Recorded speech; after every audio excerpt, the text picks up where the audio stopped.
welcome to round one with Breaking Goryos. This hand does nothing and has no cantrips to really get out of doing nothing.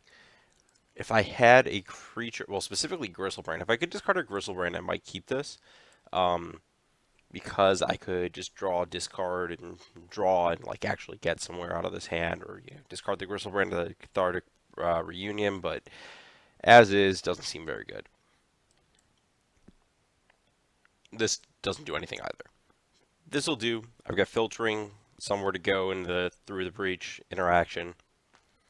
And I was presented with a bit of a choice here. I opted to keep the breaking entering on top, but it was mostly just I just wanted to know what happens kind of thing. This is the first game I played with the deck. I wanted to see how good this card was. Probably didn't need it in retrospect, but so my opponent leads on a birds, and I kind of put them on some kind of pod deck, and I'm gonna brutality them. Pretty straightforward. And I kind of put them on spell queller their play, so I was just gonna pass the turn. But this is the other option that I hadn't really considered, is getting Beast Within. Here I opt not to loot. I don't really want to fetch into a potential land destruction spell. I'd rather just leave with the fetch and get the 2 mana pretty much guaranteed. And I make a bit so I'm fetching now that my opponent's guard is down. Effectively, they can't instant speed Beast Within me. But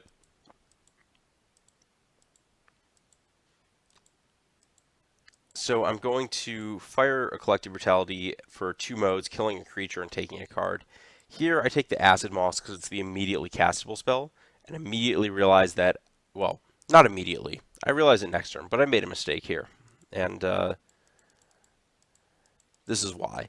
So what I was actually supposed to do was kill the Arbor Elf, but I'm so used to birds just being the better acceleration piece that I just didn't think about it. But actually, in the red-green land destruction deck, Arbor Elf is the better piece because of Utopia Sprawl. They're gonna hit the red mana regardless, but this card lets them actually get further than 1 mana ahead off their Arbor Elf, whereas birds is always just 1. So if I'd done that, I would be able to choke point them with the brutality. And I'm kind of just resigned to getting them via the crappy beatdown.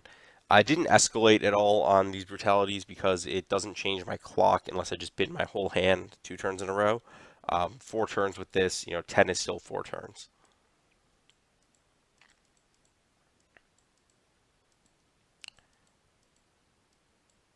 And here I'm trying to loot into action. I don't have anything. I'd have to discard a creature. The Goryo is not very good. And this is the second red mana for Kari's expertise that I could draw. So I'm hoping to draw expertise plus land in the immediate future. My opponent doesn't have a land for the Inferno Titan to straight up finish me off, but they have a dragon. I wait on the looting because I don't really have any cards I want to discard. It's not really getting me anywhere important. Unfortunately, at this point, I am dead on board. I don't have enough mana entering, but worth noting that I can target both graveyards with it. Yeah. Looting, see nothing, and that is game 1. Okay, sideboarding. So I opted to take out through the breaches because I don't think I'm going to reliably get to 5 mana in this matchup, leaving him 1 just so I have some, redundant number of ways to go off. And cutting a looting because my opponent's technically an attrition deck. I don't want to go minus too many cards. Like, the extra lands are good, so like all the cards in my deck are basically good. I'm fine shorting myself on discard spells a little bit, especially because I'm sideboarding in additional collective brutality to make up for the discard outlet loss. Spell Pierce to take care of land destruction spells, and then a Painful Truce to kind of recoup any kind of attrition loss to the land destruction spells. Like, the land destruction deck is inherently an attrition deck. If I just draw more cards and play more land, I'm probably going to kill them. Okay, welcome to game 2 with Goryo's Vengeance against land destruction. We are on the play. This was a keep, though I do think that the more I was playing, I kind of realized that the Kari's breaking entering thing is kind of a thing you have. You don't really ever actively try to like assemble a single piece, I guess is the best way to put it. I'm waiting on looting on 2 so that if I hit a Griselbrand or Emrakul, I can actually, I have the Spirit Guide, so I can just have 2 mana so I can immediately Goryos.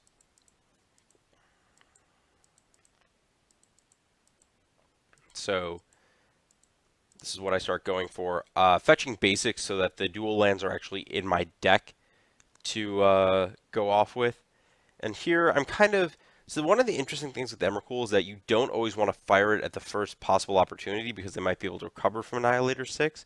But here I have Threatens and a Simian Spirit Guide to finish with, so I'm not too concerned about them just being stuck at 5 life, no permanence, and getting out of it. I'm not expending all of my resources.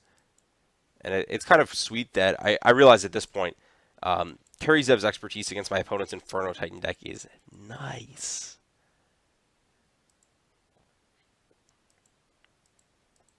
And so my opponent loses their stuff. Also, it's pretty sweet there because I get a free permanent out of the Utopia Sprawl. So my opponent plays the Arbor Elf. I play my Spirit Guide, and I'm going to fetch blue-red here. So this guarantees that I have red-red for the expertise and a blue. And here goes a Simian Spirit Guide. Nice that my opponent fetched a 4. And they're going to drop down on life. It's not a lethal attack, no need to fire anything yet. And they pass back without a land, which really just straightforward means they have a Beast Within. So I'm just going to attack and counter it when they do that. And if they block with Arbor Elf, they didn't do anything that turn. They're not going to do anything the next turn. So here's the expected Beast Within. Here's my counter spell, and that's the game. Pretty straightforward there. Worth noting, again, we had a case where it just didn't come together. And like I said, I'm starting to think that you don't really want to...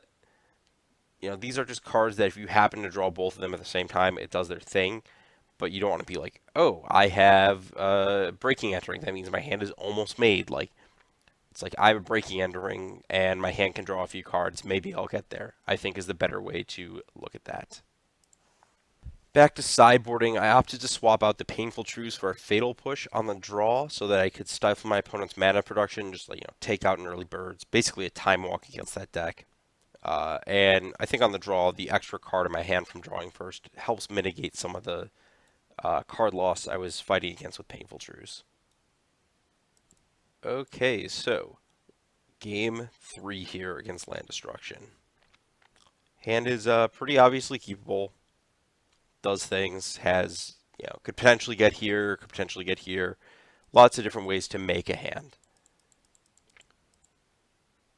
Lead on Delta, it's the slightly worse of the 2 fetches in terms of getting what I want with the expertise, being able to get a untapped red source that doesn't cost me life. Though the life doesn't matter a ton. Just ship the extra lands, have a million. And here I wait to cantrip. The logic is that 3 lands assembles this.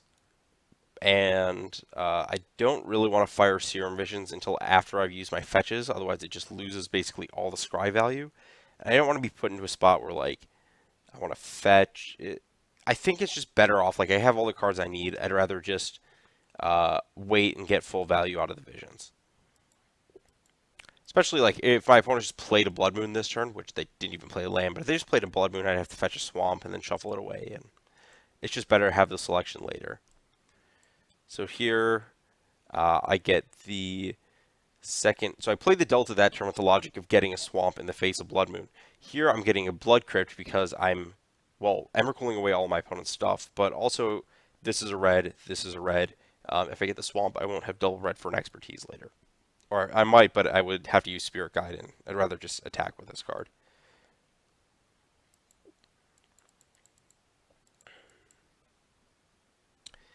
And here I fetch blue-red. This ensures me blue mana to cast my Serum Visions or Spell Pierce, even if my opponent happens to destroy one of my lands. This is, I waited a turn with this to Emrakul. I wanted to get 3 lands because I wasn't scared. But, if my opponent just has 2 lands, I'm just going to take all of their permanents. And here I fetch blue-red. This ensures me blue mana to cast my Serum Visions or Spell Pierce, even if my opponent happens to destroy one of my lands. This is, I waited a turn with this to Emrakul. I wanted to get 3 lands because I wasn't scared. But if my opponent just has 2 lands, I'm just going to take all of their permanents. which prompts a pretty immediate concession. Usually not having permanence is a pretty good way to end the game. I consider that a dominating, crushing victory.